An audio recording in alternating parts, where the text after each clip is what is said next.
Hello, I'm Bea Marshall, founder of Yes Parenting, and thank you so much for joining me for this interview. I'm really excited because today I am interviewing Frances Goodall. And Frances is a wellness coach and EFT trainer, and her passion in particular is supporting women to heal from chronic illness.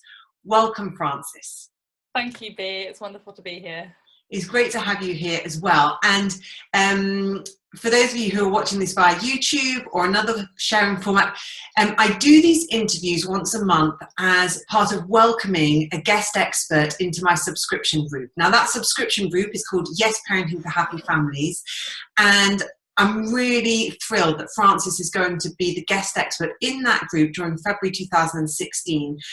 And the focus of your time with us is going to be family constellations as a tool to support women in being happier and healthier. So we're going to come on to that a little bit further on in the interview, because I don't know much at all about family constellations.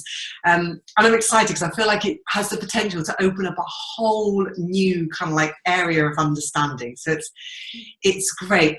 So you've got a lot of years of training and experience behind you, over 16 years. So can you just start by telling us, like, what does it mean to be a wellness coach?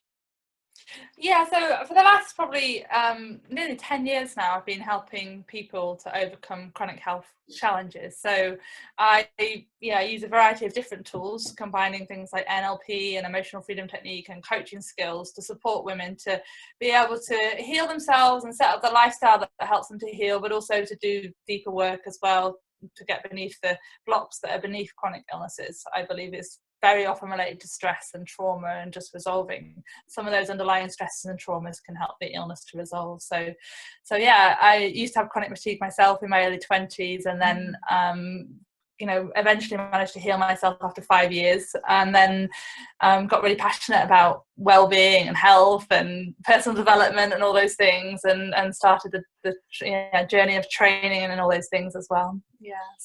So can you share a little bit more about your own personal journey of healing yourself? Because I know quite a lot of women who have chronic fatigue syndrome. Several of those actually also have fibromyalgia as part of that. Yes. But I would love to learn more about your own personal journey with healing yourself, and what it actually was like in the illness, and then the journey out of the illness. Yeah, so when I was 19, I was at university, and I suddenly got unwell one day. I just actually remember being on a bus to find out about doing some volunteer work to add to my already crazily busy schedule. And then I just remember suddenly starting to feel like my brain wasn't working properly. It was almost like, when you get a head cold and you get a bit spacey, it was almost like that, but it wasn't that, because there was no cold symptoms. I just remember something seemed to change in my brain. I mean, on a later reflection, I think my system had got into so much stress that I started to get, physical symptoms as a result of mind-body stuff. But at the time, I had no idea what was going on. And then it led to me having to leave university because I got so fatigued, and I started having a constant headache for months on end. And I couldn't carry on with my studies anymore. I just didn't have the energy or strength to do so. And I was also very emotionally upset about it, didn't know what was going on with my body. It all felt out of control and really, really scary. So I had to go back home to live with my mum for a few more years before I was ready to move on.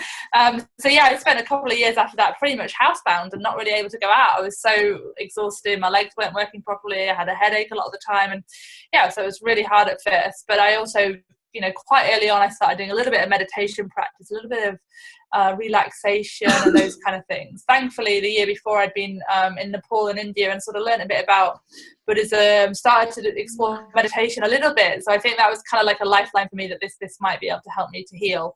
And I think that was sort of set up the foundation for healing in my system. And then later on, I explored sort of deeper kind of emotional patterns and that kind of thing, and obviously kind of followed a really good healthy diet that could support my body to heal, and just started to look at myself in different ways and explore healing myself on many levels, and using many different approaches and seeing many different healers and coaches and therapists myself for years, until I eventually got a lot better, and then I managed to sustain it, because I spent a few years after those first 2 years of being really up and down, of thinking I was cured one week and then the next week being back in bed and that sort of thing. And so yeah, it was an interesting journey. So it's obviously, from what I'm hearing, it's not enough to just rest. Like, resting in and of itself is not enough to get better. Is that right? Well, it certainly wasn't for me, and generally for most people, just rest is not going to be enough. And actually, people, if they do just rest and totally surrender to it in that way, then they can kind of lose their muscles. You know, muscles can stop working, and that can become part of the problem longer term. So, I mean, a lot of rest early on is often important, because there's a level of burnout in the system often that needs to be addressed. But yeah, just rest, no, generally on its own is not enough.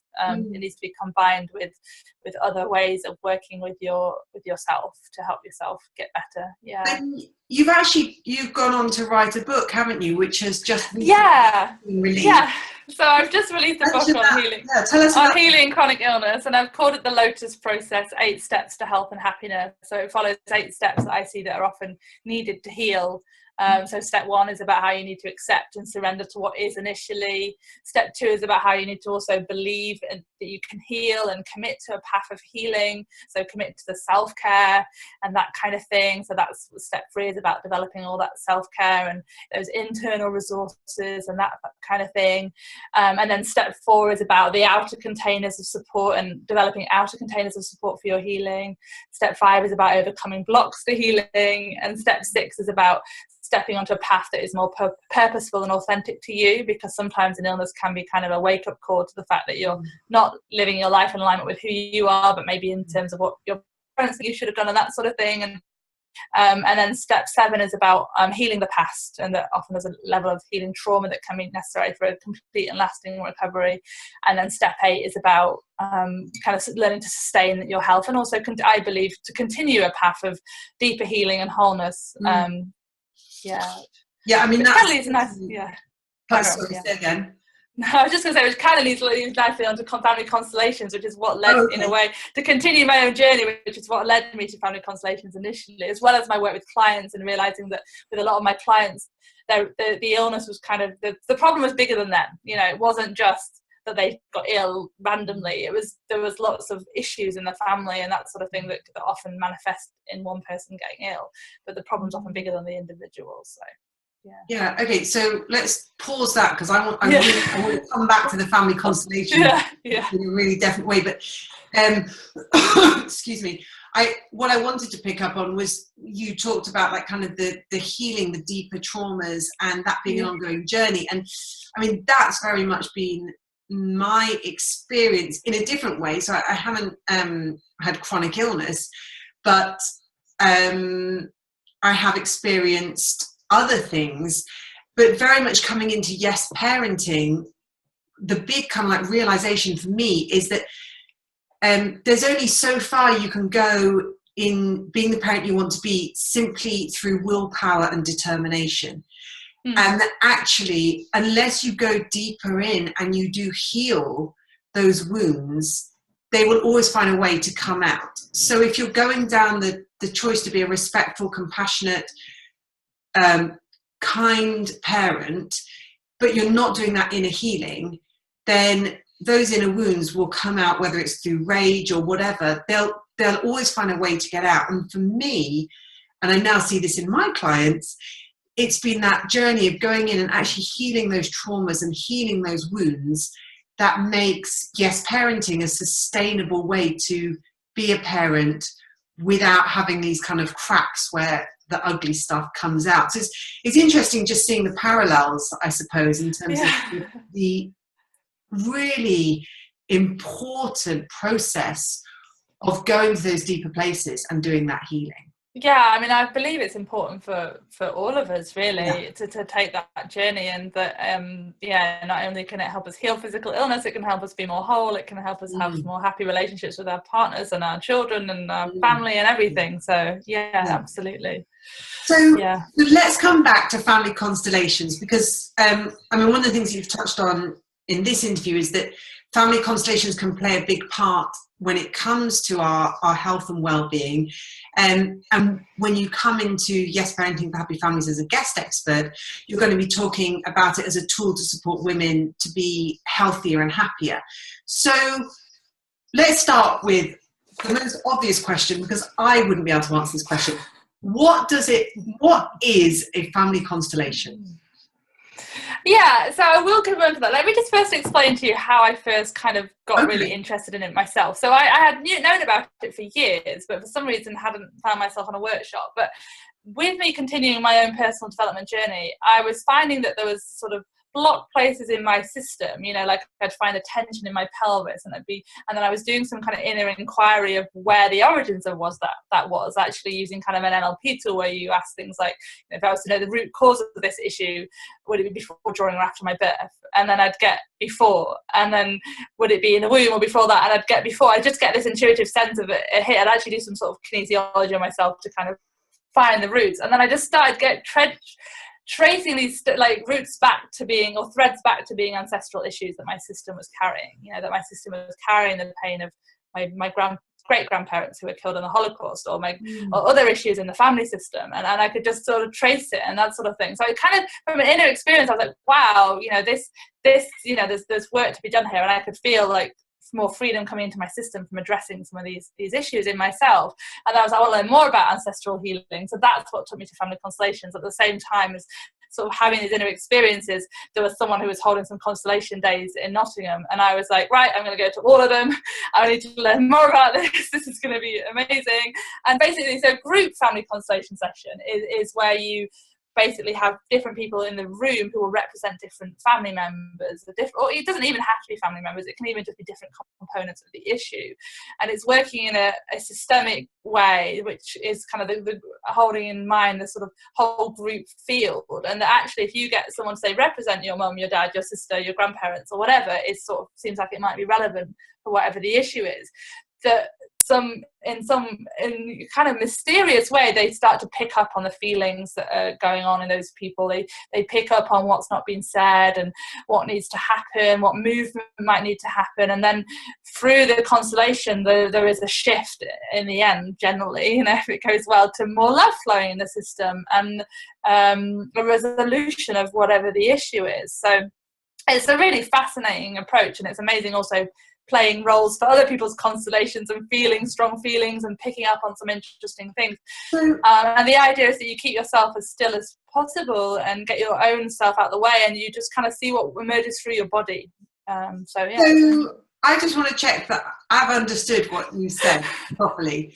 So when you went to these workshops, and because it was a group workshop, you as a group would step into the place of different people in the family constellation of another group member.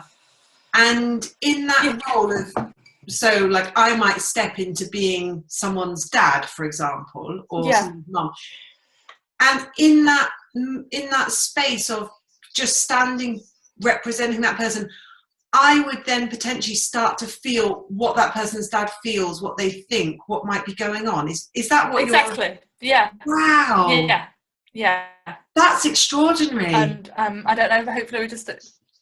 Yes, it is absolutely extraordinary. It's incredible what happens in constellations work. It's very interesting. It's kind of tapping into the idea that we're all a lot more connected than we realize, and there is a group, there is a kind of field of energy that connects everyone and everything, and that by kind of having the intention for the issue holder to have that issue resolved, and they've maybe... But interestingly, it can even happen without the issue holder even talking about what their issue is. I was in a very interesting constellation where we just said, okay, everyone get up and we're going to represent whatever he needs to represent for his issue. And I ended up feeling like I was this horse, which was crazy. I'd never been an animal in the constellations, and was like running around with this horse. And then I needed to be in the middle of everyone. And then it turned out the issue was in relationship to this horse that's central to his life and the impact it has on his other relationships. And that was without him even talking about it. I mean, normally in a constellation, the issue holder will talk about what their issue is, and everyone will hear that. And then the person who's holding the constellation will choose what the components are that might be most needed or most helpful to help bring about a resolution. And then the issue holder will go and put their hands over the shoulders whoever they want to be, and they intuitively feel who they want to be, each person. And often, interestingly, they choose people who also get some kind of insight about themselves through it or something as well. Like, it's often no accidents really why someone's chosen as well. So yeah. I'm listening at the moment to, you may have listened to it already, Advanced Energy Anatomy by Carolyn Mace.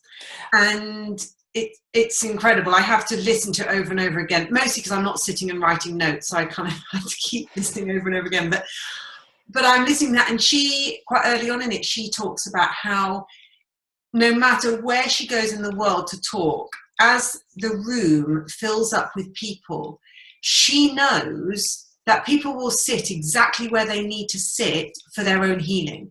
So, someone will go and sit down next to a stranger and think that it's completely random, that they're just sitting down next to a stranger. But then through the process of the workshop, they've discovered that this stranger that they're sitting next to shares the exact same life experience as them, and is perhaps at a different place in the journey of healing or resolution, or maybe in the same place. But she said it's just, it has happened just kind of consistently for her to recognize that this is just how the energy of our interconnectedness works, that, we just find who we need to find for the next step of our journey, which sounds similar to what you're talking about. Yeah, in a way it is, I suppose. It's like that synchronicity and that things. So I'd like to know then, because what you're talking about is being in a workshop environment, how can you translate working with family constellations in that situation to kind of an online group environment, which is what we're going to be doing when you are a guest expert in Yes Parenting for Happy Families? Yeah, well, I mean, I have run various women's groups, online groups over the last the last year particularly, and we've done constellations as part of that, but in a different way. So I do it one-to-one as well. So if I'm working one-to-one with someone, I would be, we'd both be intuiting together. If your mother was to come in here, where would she be around you? Where would she go? And just kind of using it more intuitively, sort of in a different kind of way. And just sometimes I get an intuition about something and I'll say something, and sometimes the client I'm working with will get an intuition, and we kind of work together in a more systemic way to sort of broaden out the field. Yeah, and in terms of and I've also got quite a lot of mentoring from someone who does that. She actually combines emotional freedom technique with family constellations in a system she calls family energetics, and she's been my supervisor for the last couple of years, Deborah Dondinlinger. She's an interesting lady, and so I use it with EFT quite a lot as well. So in terms of using it within the group, I mean, I don't know. I mean, I'm open to suggestions about that, or what the group wants and what's going to best work, or whether it's just more like an introduction to the different principles and actually just even sort of starting to understand some of the principles of family constellations and bringing more awareness can create some shifts, that actually, just understanding a bit more, even just like reading some of the books on constellations, I just noticed little shifts in my system around things, and it's just kind of quite an interesting, because there's been like, Bert Hellinger is the founder of family constellations, and he developed it because he spent some times with in South Africa with Zulus, and he realized that there was a much more of an honoring of the ancestors as part of their way of being, and through that and his work as a psychotherapist, he ended up developing this way of working, and really including the ancestors much more and working with them much more consciously. So I'm going off on different tangents here. Yeah. No, can't remember where I was going back to. Yeah. No, it's fascinating. My EFT supervisor who trained me, and I go for regular supervision, as much as my own journey as well as being an EFT practitioner, but she will often do a similar process with me that brings like my mum or my dad or people into that space, which, I mean, I don't know if she's actively doing family constellation stuff or it's just intuitive, I don't know, but I had a really profound experience with her. to do with Joss, my youngest son, triggering people left, right, and centre, and then my dad came in, and then I saw behind my dad the male line going all the way back, and then it was weird because then there was like this like blurred experience. It was like I was suddenly going back in time, and I saw a man with a child, a male child, sitting on a cliff, like overlooking the land, and I knew it was one of my dad's ancestors, and it was a long time ago. Like it felt like kind of 1600s maybe, and it felt like that was the last time in my dad's line that a man had felt completely free to be himself. And I was able to go through this incredible process of like kind of forgiving it and healing it all the way through back to my dad. By the time I got back to my dad, not only had the generational characters that I could visibly see behind my dad changed in their kind of posture and stature, like it was extraordinary, but my dad and Joss, my son, I could see them both with these like colourful bubbles just kind of like effervescing out of their systems, and it was just amazing. And I just had this incredible compassion for my dad, where before I'd had irritation and annoyance, because I just felt like, oh, for goodness sake, like just because you can't let yourself be who you are, you don't have to squash Joss all the time. Like that was where I came from. But then when I saw them both with these bubbles, and I had this incredible compassion for my dad, that my dad, who's nearly 70, hasn't been able to fully express himself and has felt like he's had to really conform to various expectations. And it was just phenomenal. It was a really phenomenal healing experience. Yeah. I mean, I don't know. I haven't seen necessarily any evidence of how that's energetically had an impact on my dad at all. But for me, for how I see him and how I experience Joss, and actually kind of honouring Joss's wild craziness, which so many people want to shush, and actually honouring that and celebrating it has been a really important part of my mothering journey for him. That he is free to be wild, even though so many people can't handle his wildness. But that actually those bubbles can keep. Not to shut them down and let him be his full self. I can't wait for you to come into the group and do this. It's going to be amazing. I just want to move on to a few more things about like what you've done over the years and what you do now. You work as a body worker is one of the things that I do. Well, I do actually less of that these days, but a body worker is really anyone who kind of works with the body. I mean, a body worker could really be a yoga teacher, or it could be a massage therapist, or it could be a Bowen technique therapist, which is what I initially trained in. But I was trained in the Bowen technique and massage, and then I've done a lot of the Rosen method training, which is kind of a body work which helps to release emotional sort of holding patterns in the body and tension in the body. So I used to kind of range integrative approach really, and amazing. And I do little bits of that now, but mainly my work is online these days. So most of it's kind of coaching and EFT and that sort of in the constellations. So But I'm guessing because you work in such an intuitive way, and you have all of these different resources to draw on, that must really empower the work that you do. Absolutely, and just having really 10 years experience of a lot of client hours now, it's built up, and these days I'm actually full most of the time, and I'm quite sought after in my work. So because I also want to put time into doing things like writing books and creating free resources or low cost resources and things as well. So Absolutely. So one of the things that I'm interested to know, especially in your work with women with chronic illness, is, are there times when women get stuck and they can't go on, they can't heal themselves?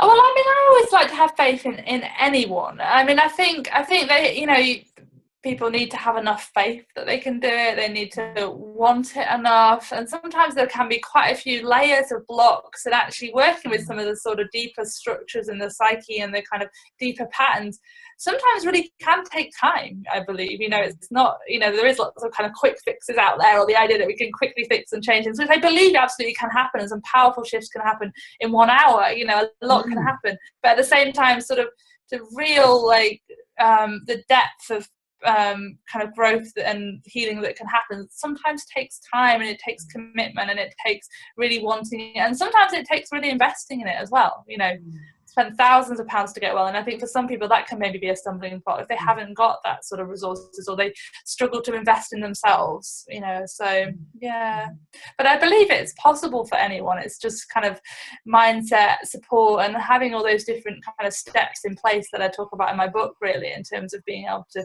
address all the different layers that happen.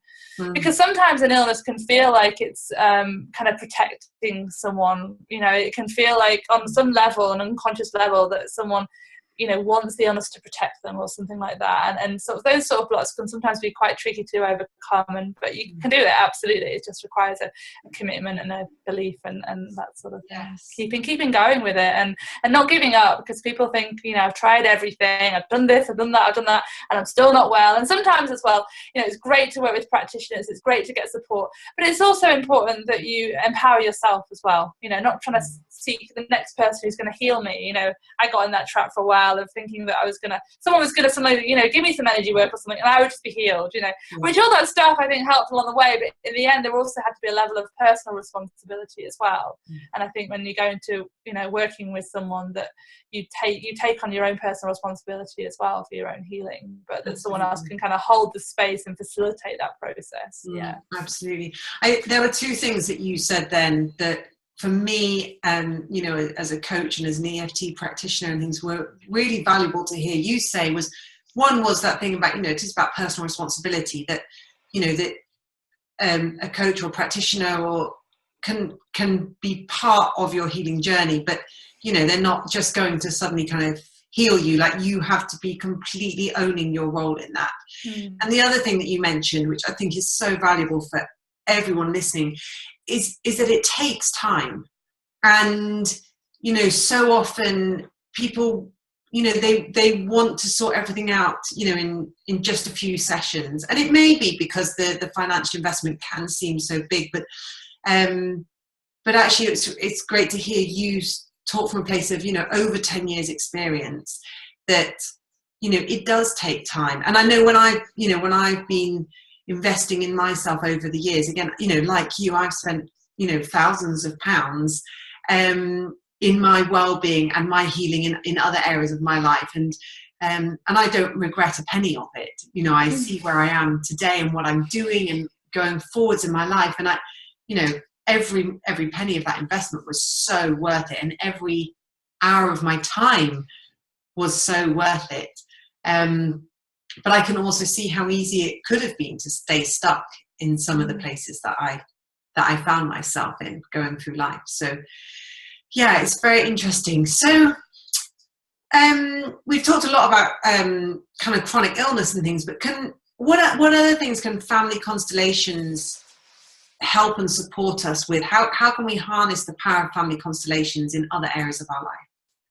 Well, I think, you know, talk about sort of things like relationships, you know, it can improve relationships. So, often in a family system, a parent might have sort of unresolved entanglements with their parents, or even with their grandparents or their aunts or uncles, that impact the way they relate to their own children. So actually, sort of family constellations can help to resolve some of those entanglements that are impacting the way they are and who they are, and how at present they are able to be for their children and for each other as well. You know, family constellation, it talks about in terms of, you know, mother and father are together. It's very important that their relationship is strong, and a child feels more safe when they've also got the focus on each other, and they're not both just overly focused on the child as well, which I think can easily happen. And I know something I've had to work with in my own family system. You know, as soon as Leo came along, it's like Leo, and then I kind of forget about him, you know, but he needs some love as well. And actually Leo feels more secure when our relationship is strong and there's energy going between us. So and also, you know, the more a parent resolves their issues with their own parents or whatever, then also enables them to be more present for their partner and for their child as well. So yeah, so it can help bring kind of more healthy relationships. It can help one to feel more happy. So other things like depression and those sort of things can start to melt away when someone does that deeper work. That sometimes just addressing personal issues is not enough to resolve something like depression. There might be a root that goes back in the family system. So starting to address that, then the impact that has, and the impact it has generations to come as well. That actually doing that work of resolving it and getting out of those entanglements can just have such an impact later on. So brilliant. And there's a couple of issues that are just coming to my mind that I think of because they come up within the subscription group, and we talk about them and things like that. So one is about money. Is money an issue that can be? I would say so, absolutely. People can bring their issues with money, and because absolutely things around money or poverty consciousness can absolutely come from the past. Issues with food can be improved. Yeah, so really any issues, and particularly any issues that someone's tried to do a lot of work on but hasn't got the results they want. And then often it's a sign that it's maybe not just an inner child part that needs to be addressed from some personal experience in order to address that problem, which often does resolve a lot of issues, but there might be something bigger than that needs to be addressed and acknowledged in the whole family system. So just to mention a bit more about family constellation. So some of the family constellation principles are that everyone in a family system has a right to belong. And so sometimes if there's been sort of say in a parent has had a miscarriage or a stillborn or someone's been kind of excluded, so maybe like a stillborn or something that hasn't been mourned, or just someone's been excluded, then the family soul feels that, and often one person will take up the burden of someone else's fate.